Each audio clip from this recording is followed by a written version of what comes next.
Daniels, Wes Phillips were talking about just your emotions for a team dealing after the Damar incident. He's doing better now, but how you guys can regulate your emotions because it's part of that community.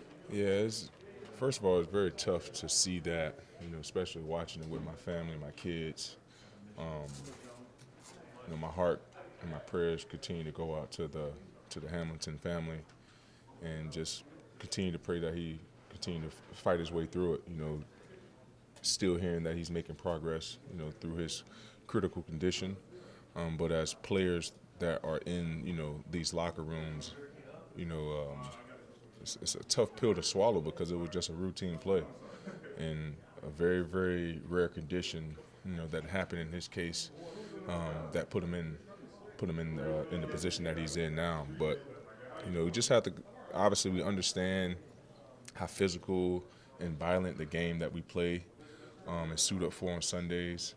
But at the end of the day, we have to continue just loving on one another, continue to ask, guys, what they're going through, because, it's bigger than the game, because I tell guys all the time, you're going to be a retired player much longer than the current football player, so you have to make sure that you're countlessly checking up on your peers, checking up on your guys, just seeing how they are mentally, spiritually, because you never know, what your advice can do to someone. You said you were watching with your kids? Yeah.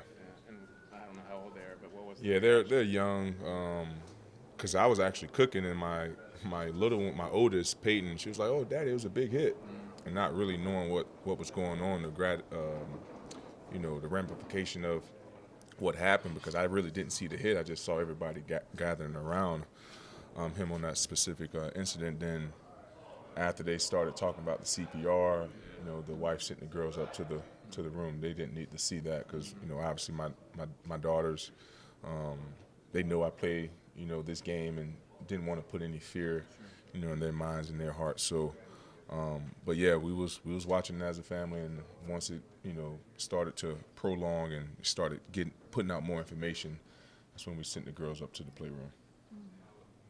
Does it put any fear in you and guys in the locker room? Because like you said, it was such a routine play. I know it's a once in a thing, but also, it could happen. I mean, now it definitely put fear in your heart, because you as players, you never seen no one have their life, revived on a football field. That's just never happened.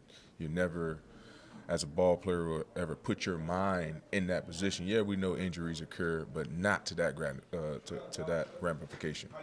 So now, seeing that, it is going to be something that's in the back of players' mind. It is going to be something that guys think about going into the game, because we just saw it. So it's so fresh on the mind.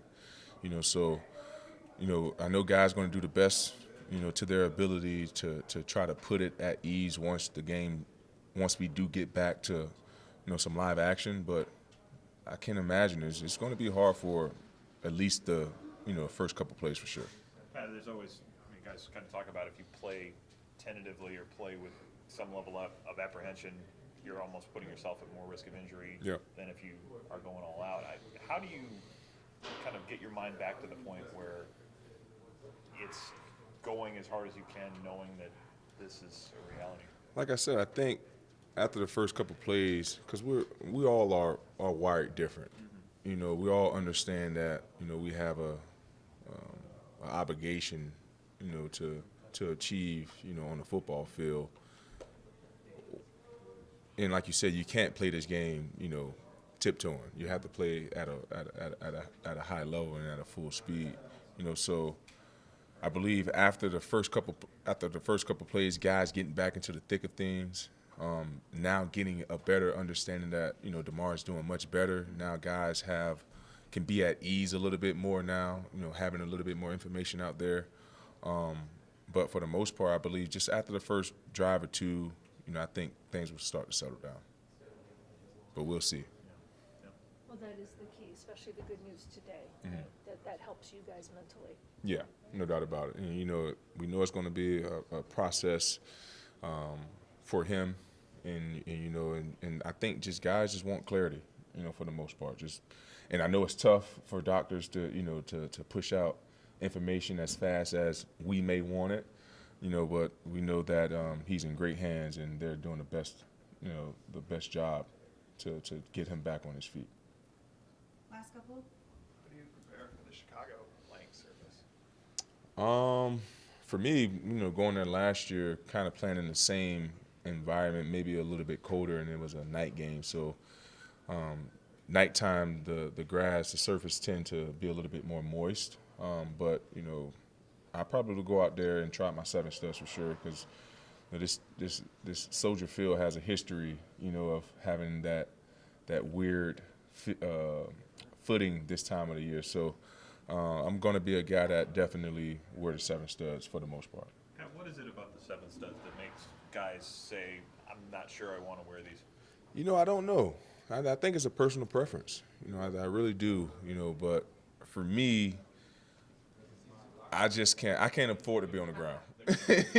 So I want to keep myself upright the best, give my chance the best opportunity of staying upright throughout that game. And for me, 7 studs always, came through for me, even if it was a rainy surface, a muddy surface, or like the surface that we just played in Green Bay. So I think it boiled down to a personal preference. But if you want to be, upright, you have to find out the best cleats that's going to suit you. I mean, do they feel tighter? Are they a different feel in your foot during the game?